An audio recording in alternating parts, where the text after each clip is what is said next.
Prime minister का आज बड़ा एक्स्ट्राऑर्डिनरी खिताब था, जिसके अंदर सबसे बड़ी खुशखबरी जो कौम के लिए वो तो यही है कि पेट्रोल की कीमत में 10 रुपये और बिजली की कीमत में 5 रुपये कमी का ऐलान किया गया है।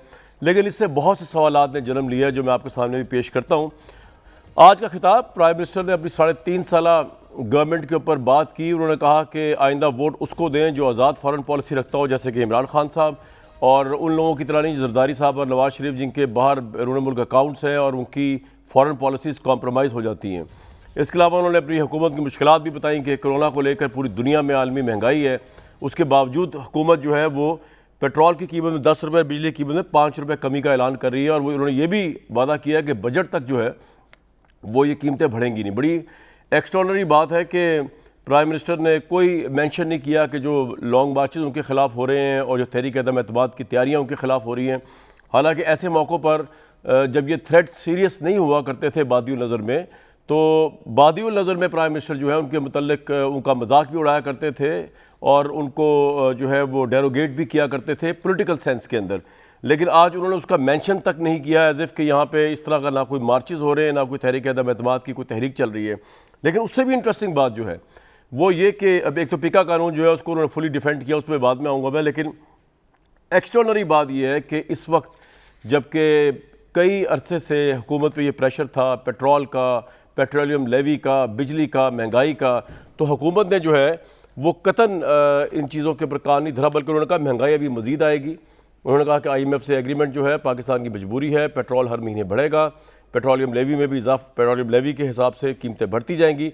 लेकिन आज जबकि डॉलर जो है वो जो पेट्रोल जो है $100 पर बैरल तक पहुंच गया है, जबकि जब $91 पर बैरल था तो उस वक्त तो हमने पेट्रोल 160 रुपये का गवर्नमेंट ने पहुंचा दिया। आज जब मज़ीद महंगा हो गया है तो मज़ीद महंगा होने के बजाय प्राइम मिनिस्टर साहब ने इनकलाबी कदम ये जो उठाया है, जिसके अंदर 10 रुपये कम कर दिए, तो उसमें एक दो सवालात जन्म लेते हैं। नंबर 1 ये कि ये रिलीफ आवाम को क्या उस वक्त नहीं मिल सकता था जिस वक्त पेट्रोल की आलमी मंडी में कीमत जो थी अब से $9 कम थी?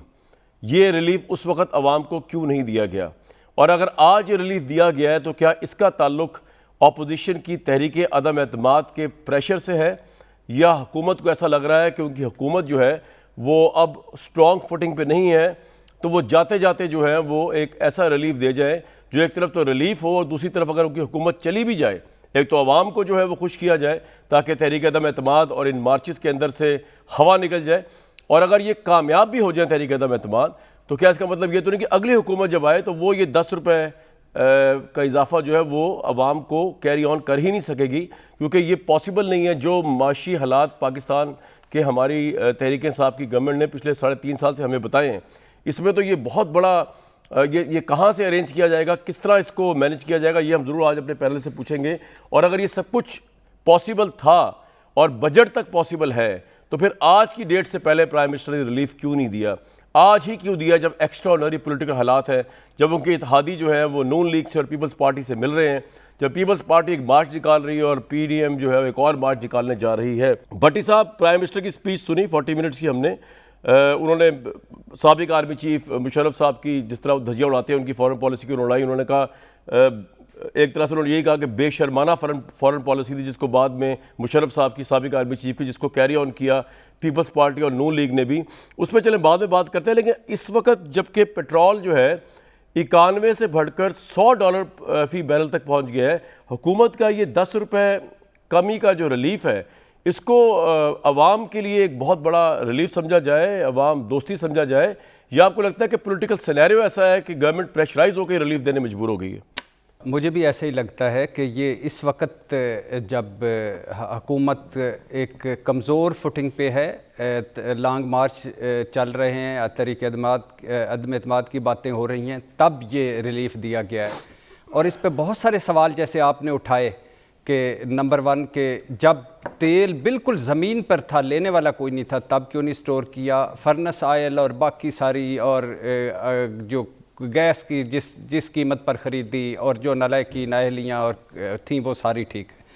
लेकिन इससे ज़्यादा खूबसूरत 2-3 बातें प्राइम मिनिस्टर साहब ने की। एक तो पीका लॉ को उन्होंने डिफेंड किया है और और किसानों पर बात की और आज़ाद फॉरेन पॉलिसी की अपनी की तारीफ़ की है। तो पहले ये 3 चीज़ें बड़ी इंपॉर्टेंट है। पहले तो आप पीका कानून पर मैं बात करना चाहूँगा कि मान लिया पीका कानून लीगियों ने बनाया था 2016 में, और लेकिन इम्प्लीमेंट आपने किया। अब ये ठीक है कि बीवी घर छोड़कर चली गई, किसी को कोई हक नहीं पहुंचता ये बात करने का। ये भी ठीक है कि बनीगाला में गलत काम हुआ या सही काम हुआ है, इस पर यानी ज़ातियात पर मेरा नहीं ख्याल कि होनी चाहिए। ये भी ठीक है कि तहकीक करनी चाहिए, और तहकीक सबूत के साथ कि शौकत खानम के पैसे पार्टी फंड में गए कि नहीं गए। मुराद सईद पर जो ज़ाती इल्ज़ामात लगाएं और जिस नामोतबर किताब का हवाला देकर किए गए, वो भी ठीक नहीं है। और मैं समझता हूँ कि वो किताब जो लिखी गई है उस पर भी मुझे बड़े तहफ़्फ़ुज़ात हैं कि एक बीवी जो है जब वो अलहदा होती है तो वो ऐसी किताब लिख मारती है कि जिसमें कुछ क्या क्या कुछ नहीं लिखा हुआ। मान लिया जादू टोने वाली बात भी, या जादूगरनी कहीं बैठी हुई है या कुछ हो रहा है, ये भी नहीं होनी चाहिए बातें। हमें अब बेडरूम और घरों तक इमरान खान साहब को भी और हमें भी और अपोजिशन को भी ख्याल रखना चाहिए। मगर सर बात, और ये भी मैं इस पे बड़ा एक अरसे से कह रहा हूँ और आप भी कह रहे हैं कि ये सोशल मीडिया हमारा गटर बन चुका है। इल्ज़ाम, बोतान, तोहमत, गालियाँ, जिस खास तौर पे सोशल मीडिया में तो भट्टी साहब आइडेंटिटी नहीं होती ना। यहाँ पे तो मेन स्ट्रीम मीडिया में आप कुछ कह रहे हैं, मैं कुछ कह रहा हूँ, अली नवाज ईमान साहब कुछ कह रहे हैं, मुसद्दिक मलिक साहब, उनकी शक्लें, उनकी आइडेंटिटी नजर आ रही है, उनको प्रेशर वो फेस करना पड़ता है, उनको कोर्ट में भी जाया जा सकता है। लेकिन सोशल मीडिया के तो मैं भी बड़ा हक में हूँ कि उसको बड़ा क्रिटिकली मोनेटाइज करना चाहिए, क्योंकि ऑब्वियसली वहाँ आइडेंटिटी नहीं है, आप जिसको चाहे पगड़ी उछाल दें वहाँ पे। जी, इस हद तक तो मैं एग्री करता हूँ। जी जी, और ये गटर और वाकई गटर बन चुका है। और जिसकी चाहे पगड़ी उछाल देते हैं, जिसकी माँ, बहन, बीवी, बेटी की चाहे वो तस्वीरें गलत लगा दें, सही लगा देते हैं। मेरी बेगम फौत हुई तो 4 तस्वीरें 25-26 वीलॉग बने, पता नहीं किन किन की तस्वीरें लगी हुई थी। ये नहीं होना चाहिए। एजेंडा बेस सहाफ़त नहीं होनी चाहिए, सहाफ़ी को थानेदार नहीं होना चाहिए, सहाफ़ी हुकूमतें बनाते या गिराते नहीं हैं हद के। लेकिन बात यह है कि क्या ये अच्छा होता कि हद के इज़्ज़त का कानून जो है वो तगड़ा किया जाता, फास्ट ट्रैक पे किया जाता, जज़ा सज़ा मुकर्रर वक्त में होती तो शायद इसकी ना ज़रूरत ना पड़ती। यानी जिस तरह दुनिया में सिविल सूट होता है, यहाँ पे क्रिमिनल बना दिया गया है। हमें प्रोसीजर पे एतराज़ है।